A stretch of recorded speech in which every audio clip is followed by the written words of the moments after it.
పంట సరిగా చేతికి వచ్చేటప్పటికి, పొలాలు సరిగా పండి సరిగా కోత టైము మనకి వచ్చేటప్పటికి ఏ తుఫాను వచ్చేస్తుంది, లేకపోతే అకాల వర్షాలు పడతాయి, పంటంతా నాశనం అయిపోతుంది. పంటంతా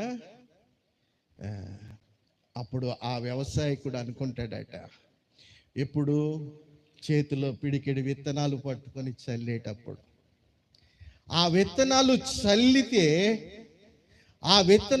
చల్లేటప్పుడు అనుకుంటాడు విచారంతో, కన్నీళ్లతో.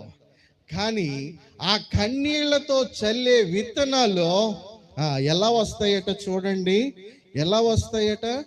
సంతోషగానముతో పంట. హల్లెలూయా, హల్లెలూయా. నేను కూడా ఇక్కడ 6 సంవత్సరాలుగా విత్తనాలు విత్తుతున్నా.